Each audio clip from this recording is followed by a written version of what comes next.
नमस्कार, मैं शीला शर्मा। हमारे ग्रंथों में कहा गया है कि मानव तन अनमोल है, बहुमूल है, बहुकीमती है।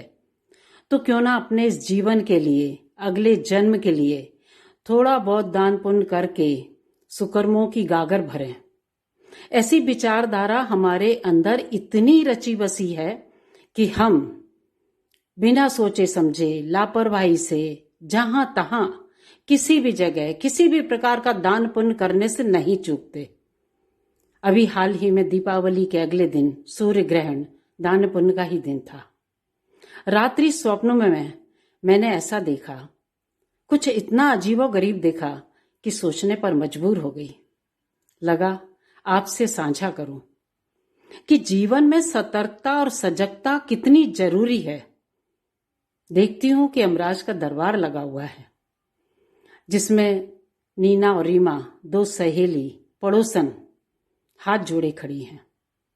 धर्मराज अपने सिंहासन पर बैठे हुए पन्ने पलट ही रहे थे कि नीना ने पूछ लिया, महाराज आपके हाथों में क्या है? तुम्हारे कर्मों का बही खाता। उन्होंने दूत को बुलाया और कहा, रीमा को 92 नंबर के कमरे में ले जाओ। ये सुनते ही नीना निराश हो उठी। सोचने लगी, काश पहले पता होता कि यहां दान दाताओं का इतना बड़ा जमघट होगा तो थोड़ा और ज्यादा करती। पर मैं तो फिर भी ठीक हूं। बेचारी रीमा, अब रीमा का क्या होगा? तभी धर्मराज की आवाज सुनाई दी, रीमा को मंदिर के पास वाली कुटिया में छोड़ आओ। मंदिर शब्द सुनते ही मैं आश्चर्यचकित हो गई। देवलोक और यहां पर भी मंदिर।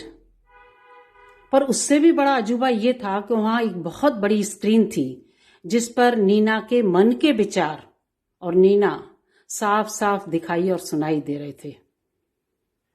दूतों ने रीमा को कमरे में पहुंचाकर कहा, ये तुम्हारा बिस्तर, इधर खाने पीने का सामान, उस ट्रंक में कपड़े हैं। उसे भूख लगी हुई थी। उसने जैसे ही फलों की तरफ हाथ बढ़ाया तो वे बासी और गले लगे। सोचा शायद दूतों ने बदलना भूल गए होंगे। जैसे ही ड्राई फ्रूट्स की तरफ हाथ बढ़ाया, उनमें भी कीड़े दिखे।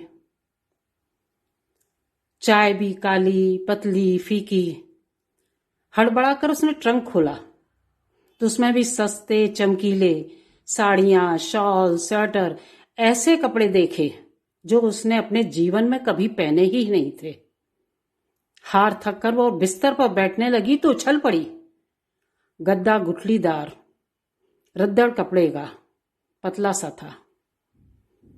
परेशान होकर वो बड़बड़ाने लगी, शायद दूतों ने मुझे गलती से दूसरी जगह भेज दिया। ये कहती हुई रीमा की कुटिया की तरफ दौड़ पड़ी। देखा, साफ सुथरी जगह, शांत वातावरण, सुंदर कपड़े, खाने पीने का ताजी सामान, मधुर संगीत। ठगी सी रह गई। जोर से चिल्लाई, रीमा चल मेरे साथ, और हाथ पकड़कर खींचती हुई यमराज के दरबार में लेकर आ गई। महाराज, आपने मुझे रीमा की जगह भेज दिया। मेरा तो पूरा जीवन ही दान पुण्य करने में बीता है, पर इसने कभी कुछ नहीं किया। हम दोनों पक्की सहेली हैं, आपस में एक एक बात शेयर करती हैं। मैंने तो इसे समझाने की बहुत कोशिश की, पर इसने मेरी एक भी नहीं मानी। किसी से कोई गलती नहीं हुई। जो उसने किया वो उसके कमरे में, जो तुमने किया वो तुम्हारे कमरे में। धर्मराज गरज उठे। रीमा ने कहा, भगवान तो कुछ बताएं तो सही।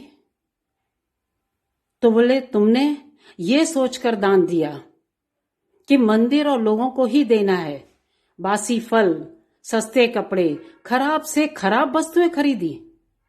यहां तक कि जब गद्दे का दान किया तो वो भी पुरानी रुई और गंदे कपड़े का। ऊपर से सोने में सुहागा ये कि अपने दान का बखान करते तुम थकी नहीं।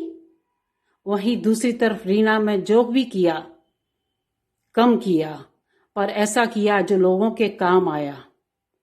तेरी मेरी के फेर में न पड़कर भगवान का गुणगान किया, जरूरतमंदों की सहारा बनी, और ऊपर से दान का बखान तो दूर, कानों कान खबर नहीं होने दी।